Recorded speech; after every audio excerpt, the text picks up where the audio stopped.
We have the PED scandal, and now we have this. How bad is this for baseball? This is actually good for baseball, Molly. How? Well, number one, and I can tell you as a boxing fan, baseball's in the national news. You would say, yeah, but not for this. That's right, not for this. Were baseball to have mishandled the situation. But if you look at how quickly the reaction came down and how harsh it was, I've heard a lot of people talk about it wasn't harsh enough. The Astros, their manager and GM are both gone. You could say, well, that's an internal decision. But they've lost their first and second round draft picks in 2020 and 21.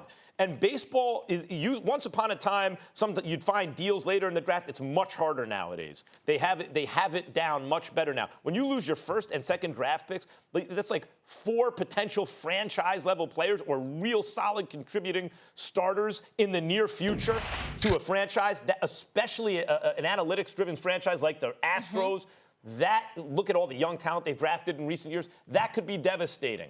And I think that people have baseball on the brain, and even though, that these teams were cheating, it's a bad thing, but they're looking at the response and thinking, okay, I'm thinking about baseball, and I see they're not playing games in the major leagues. You mess around, it's going to come fast. It's not going to be an investigation for 10 years with some slap on the wrist. It's going to be fast, and it's going to be harsh, Stephen A. Well, in terms of as a league, who looks better or worse, you got to give props to Major League Baseball because they look like they're handling their business, which some would challenge the NFL on without question. But I'm not going to sit up there and say baseball looks good today. Hell no. They look incredibly bad because here's why, Max.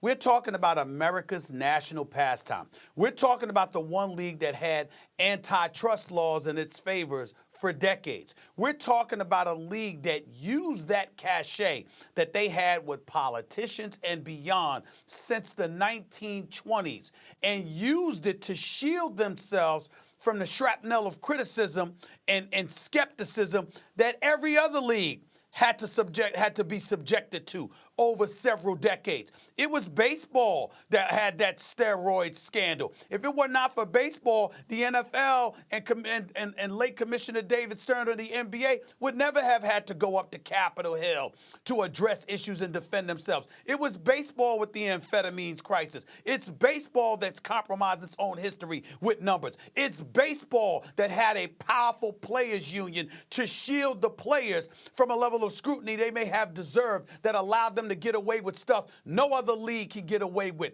And it's baseball that should have had the eye of the storm on them instead of leagues that are predominantly black, by the way, like the National Football League and the National Basketball Association, with the level of scrutiny that they were subjected to, and baseball got away with it. And suddenly when it stops, real quick, here we go again, finding yet another mechanism that they use to cheat in ways that would never be tolerated from other leagues. I think we need to talk more about this later.